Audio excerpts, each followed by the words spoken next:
Man, we've been on a run lately with Titans players. Welcome back in, Blaine and Mickey. How about this? How about Delanie Walker? Our guy, Joseph, producer, we were asking him, about Delanie, right? He goes, you kidding me? Delanie's one of my all-time favorite Titans. So our producer is more than excited, Delanie. So is everybody else. Great to have you on the show and catch up with you. Well, thanks for having me, man. That means a lot to hear that everybody up there is excited to hear from me. So thank you. It's wild because – I started looking, we all kind of get amazed by your stats and all the things you're able to do. You play those 6 years in San Francisco, and you're returning kickoffs and covering kickoffs, and you're the Swiss Army knife out there. Then you come here, and it's like, oh, no, man, we got, not the best team. We'll just throw the ball to Delanie 100 times a year. And I remember you saying once, gosh, people know what's coming, and they still can't stop me. I mean, you get to the Titans, your career really takes off. You become a much bigger part of the offense, Or the offense. Well, let's just passing say offense. Yes, the passing offense was one Delanie Walker. What was that like, though, that era where it's like, my gosh, people know it's only me, and I'm still piling up numbers? At the end of the day, I want the whole team to be successful, but, our job is to go out there and play the game as hard as you can and try to win the game.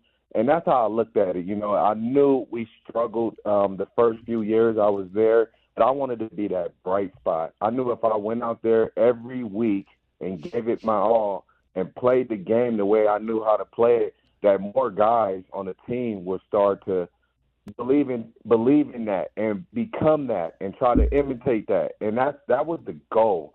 It was tough, being out there and not winning games, but being successful, but in not getting the accolades that I should have because I was on a bad team. So it was stressful, but I knew it would pay off in the long run once more guys started to buy in and the team got better, because that's what comes along with winning is people get they get recognized once we start winning. So it was tough, but at the end of the day, like you said, everyone knew the ball was coming to me and they couldn't stop me. And, I took pride in that. Every week I knew, that our quarterback needed an outlet, and I wanted to be that outlet. Titans fans took pride in that, though, Delanie. I mean, they thrilled in watching you do that. I mean, there's so many people still rocking your jersey. And, when you're on this station on any of the shows, people just lose their minds. It's got to be cool for you knowing that you did make that mark on Titans fans. Indeed. And, it's a long line of guys that have done that with the Titans and with the Oilers. And when the Titans got here, you got a long line of guys that have accomplished so much. And, I'm thankful to be a part of that. So I'm thankful for the opportunity that the Titans gave me and let me go out there and play football. Yeah, man. Well, one of those guys that did that was Blaine Bishop, and he's about to talk to you a little bit here. Delanie Walker joining us here on Blaine and Mickey. Oh, yeah, Delanie knows I'm a big fan of his, man. He could play in any era, man. He was so dominant. But I wanted to ask you were talking about all the different things that you did here. You own the Titans records in most receiving TDs, most receptions, and most receiving yards, all in the same time. Of all of those three things, those categories, which one means the most to you? That was, pass receiving TDs, receptions, and yardage. I would have to say receptions because again, like it goes back to everyone knew 82 was getting the ball. 82, if you stop 82, we win the game. Mm-hmm. And I was still able to get 100 receptions or close to 100 receptions. And every year I averaged probably 80 receptions, and everyone knew I was getting the ball. I think that was the biggest thing for me is because I had to go out there and find ways to be double coverage, triple coverage, and sometimes quadruple coverage. Mm-hmm. Yeah, no doubt about it. Every time I go look up, a player that I would know, I always find out something that I didn't know. So, tell our audience a little bit about maybe something they wouldn't know. It could be something from grade school, high school. When I was reading up on you, I didn't know you were a 100-meter champion. I'm like, whoa, no wonder he took off on that 80-yard run that time. And I was like, man, he was so booking. So, anything that people, in the sports industry world that they don't know about you, that you would want them to know? Well, I'll talk about the track and field, yeah. So, and then I'm going to give you another one that people don't know. But the track and field, yeah, I was actually dominated in the high jump, long jump, and the 100. So, and you know, a lot of people when they see me, I kind of walk, I wobble when I walk, and I got big old calves, and so they don't really think I'm fast, but I'm surprisingly fast, and I you know, and I take pride in my speed. But one thing people do not know about me is that I drag race. I literally drag race cars. And, you know, and a lot of people every time I tell them that, they be like, oh, you the sponsor of a drag race. I'm like, no, I drive. You're the actual driver. Yeah, I'm the actual driver, yes. Oh, so it's kind of a hobby that's kind of turned into something that you're passionate about. Indeed. Actually, 2 years ago, I went and got my drag racing license for the National Hot Rod Association. So, you know, I was really thinking about trying to make that my next career. Ooh. Oh, wow. Dang. Oh, man. We were the first ones to know about it. And now everybody in the country is going to know about it for sure. I love asking this question because it's kind of encompassing and, you know, you can go anywhere with it. And that is, what is your most memorable play to you as a Tennessee Titan? And it doesn't have to be a touchdown. I mean, it could just be a play that you just had a lot of success on and you denied 4 guys trying to guard you and you still was very productive on it. I'm gonna give you 2, so I'm gonna have to give you the Patriots game. Only because Gronk was there, I was on the other side. I'm like, I gotta outplay Gronk. Okay. That game, I had a 5-yard sit over the ball, caught the ball. I think I ran over like 2 people, jumped over somebody, stepped on somebody, and took it for like 75 yards to the house. And that play right there, you know, I remember doing that. We did not win the game, but it felt so good, you know, to be able to do that on the Patriots at the time where they were, you know, Super Bowl champs back to back and be able to do that. And then I will also have to say the Kansas City game it wasn't really crazy. I ran like a 14-yard route. We had to get close enough to kick a field goal, and I was able to get us there. To kick that field goal to beat Kansas City Chiefs in the Chiefs' kingdom. So them 2 plays, man, I have pictures of both of those plays, and I think about those the most. Okay, and lastly, let's take yourself back to childhood. I was a running back in high school, and actually all the great players are always running backs and stuff like that. But I love Tony Dorsett, right? So. Who was your favorite player growing up, or even was it in another sport? I don't know. You're so versatile in things that you do. I would have to say it was Jerry Rice. I imitated Jerry Rice. I wanted to be Jerry Rice as a kid growing up. Family was San Francisco 49er fans, so I've seen a lot of Jerry Rice. And I have a picture of me in Pop Warner. I was number 80. And I to this day, you know, I still tell people that I wanted to be Jerry Rice. And at that time, I thought, you know, Jerry Rice was the best thing on this planet. Yeah. Oh, yeah. And I wanted to be just like him. And that's why I played receiver my whole entire career until I got to the NFL. Right. That's another thing a lot of people don't know. You were a wide receiver. How was that transition from wide receiver to tight end? I guess last question for me, like how difficult was it? Because you were kind of you kind of H-back, you could line up on the line, you could split out, you could do a lot of different things, very versatile.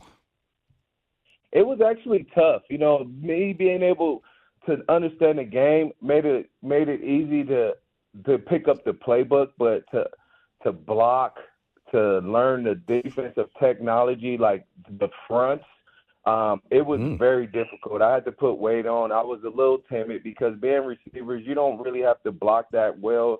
You know, you try to get in the DB's way. It ain't really trying to punish them or anything like that. But when I made that transition, it was like it's a dogfight every play. You have to block a guy that's usually bigger than you. And most of the time, that guy we're blocking is the best player on their team, the rush edger. He's the highest paid, got the most sacks.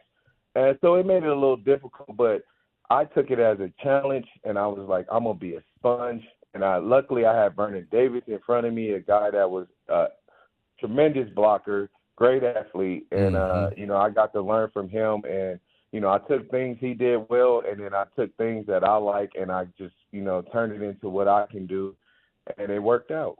We're on with Titans legend Delanie Walker. The one and only. He is at Delanie Walker 82 on Twitter. So what advice would you give to a guy like Chigcono. He's trying to play your old position for your old team, and he's trying to do the things that you would do. What's been your scouting report on him? You could coach him up, maybe. What's some advice you would give to him?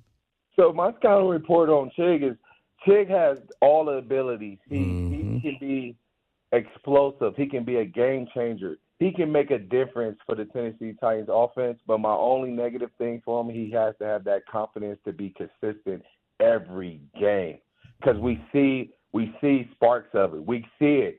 We know he can do it. But then some games, he drop passes, or some games he don't make the plays that he should. I think it's the consistency of him being confident and knowing that he can play in this game and be as good as anyone that's in that position. Real quick on that. How do you develop in this modern era the kids' confidence? Like we all know we had to go through some rough things too as players, as individuals, right on the field. It just seems like that continues to come up with the players in today's era. How do you grow that and give them that confidence when you make a mistake, that you don't have to be perfect and to respond and come back and play the next play and just forget about it? I think that goes with communication. Always communicate with the player and let them know, yes, I am upset, but we can make this work. We can fix it. This is something that is fixable, because, again, today's game has changed with the portal and everything that's going on. And with college, when kids are upset or feel like the coach is not on their side, they want to shut down and go somewhere else. But in the NFL, you can't do that. So we have to learn how to communicate with this new generation the way that they're used to, because the game is evolving. Obviously, the kids are getting younger and coming in with the NIL deal, so the game has changed a little bit. We have to learn their language. And I know that's tough as coaches, like, why would I learn their language? But that's the only way we can make the players perform at a high level and give them that confidence. You guys are talking about young players and NIL and all that stuff. So, Delanie, let me ask you about this. There's a tight end named Brock Bowers. He was asking in an interview, hanging out in Vegas at the Super Bowl, you could get drafted anywhere. Where'd you want to go? And he said, I'd like to play in Tennessee. If he's there at 7, if you're general manager Delanie Walker, you go, nah, man, we need a tackle too bad. Or do you say, I'm probably going to take this next great tight end? Honestly, I would take him. I'm saying if we had the opportunity to take him, take him. The guy is a playmaker. We heard what he said. He said, if I had anywhere to play, I'll go anywhere. But if I had to pick a place, it would be Tennessee. That means a lot. The fans heard that. Everybody heard that. And that's a player we've been looking at. But, again, we have Joshua Wells and we have Chig. So I think that may not be an option for us. I think what you said, we have to get a left tackle. If we think Will Levis is our franchise, we must protect that. So I think we will stack up. If I'm a GM, I'm going to stack that O-line. And then next one is to get another playmaker on the outside to help D-Hop and just make it a little easier for our quarterback. Delanie Walker, GM, making it easier in the trenches for the quarterback. I like it, hanging out with Blaine and Mickey here. Well, Delanie, I always like asking players when you were in combat out there on the football field, who was the most underrated player you played not only with but also against? And, sometimes it's just certain players we all know just give you trouble, or just they're better than people want to give them credit for, at least against you. Yeah, I'm going to have to say Jonathan Cyprien. I feel like Jonathan Cyprien. Yeah. Yeah. I feel like when we played against him in Jacksonville, he was a beast. He showed up every week. Yeah. He challenged me. And then even when he came to the Titans, we went against each other every day. Obviously, I went against Kevin Byard. I try to go against the best guys that can cover me to make me better.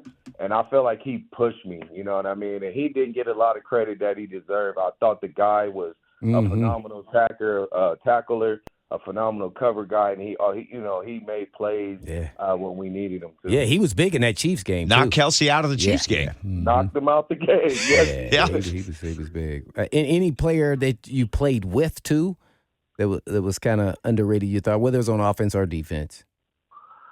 Underrated, I would have to say maybe Anthony Davis. I played with him in San Francisco. He was a guard, and I felt like that guy was a key factor in why the 49ers were successful. And, it's just sometimes you don't get the credit that you deserve when you're not a talkative person, or you kind of keep to yourself. You're not popular. Mm-hmm. And you just do your job and don't really, ask for nothing more. Sometimes I feel like you get looked over and don't get the credit that you deserve. Yeah, we're on with Delanie Walker, Titans legend. I guess one more kind of in the trenches type question, and I'll use myself as an example to kind of give you a point of reference, and that is, do you have any regrets from your NFL career? And mine was just kind of enjoying the moment and the process. I was so focused, so driven on just trying to be the best I could be instead of just enjoying the moment, especially when we got a chance to play in the Super Bowl. So do you have any regrets on that line there through your career? That's funny you say it, Blaine. Like, I feel like that's the same thing for me. I was so invested in being a leader and doing the things right that I didn't enjoy the moment of our winning success, because I looked at it as we should be winning. Mm-hmm. And I wanted to hold guys accountable just like I held myself. So I didn't get it to experience or take in the days when we were successful. And that's one thing I wish I can do and go back and do over. Delanie Walker. You talked about some of your former teammates. I got to ask you about this just because it's such a big weekend for him. Your former teammate, Patrick Willis, a native of the state of Tennessee, voted into the Hall of Fame. How cool was that? Mm-hmm. Yeah, that was great. I actually was with him last night in the Legends Lounge, and we got to chop it up, man. It was just good to see Patrick Willis. I haven't seen him in years. And, he had to leave the game early with injuries to his toes, and still for him to be able to be in the Hall of Fame, man, that is a blessing. And it's funny. I know all the Titans fans out there that's listening. My man hit me up and said, I'm trying to go to a Titans game. When I come out there, do you got me? And I said, bruh, they will lay the red carpet out for you, G. What are you talking about? Yeah, hit me. We could go to a game, get you on the field. I said, come on, man. You a legend in Tennessee. Even though you didn't play for us, everyone knows who you are. Trust me, you're more than welcome. Please hit me when you're in Tennessee, and we can go to a game. All right, I know you and your fellow former Titans teammates working with Gear Up Tennessee now. Kind of tell people what you're doing and how you might be able to help them out with that. Well, we're committed to our community. It doesn't end when we retire from the game. We care for our kids, and we care for the community. So this is a thing that we partner up with the Tennessee State Department of Health to focus on helping people stay healthy, which includes staying up on date on your shots.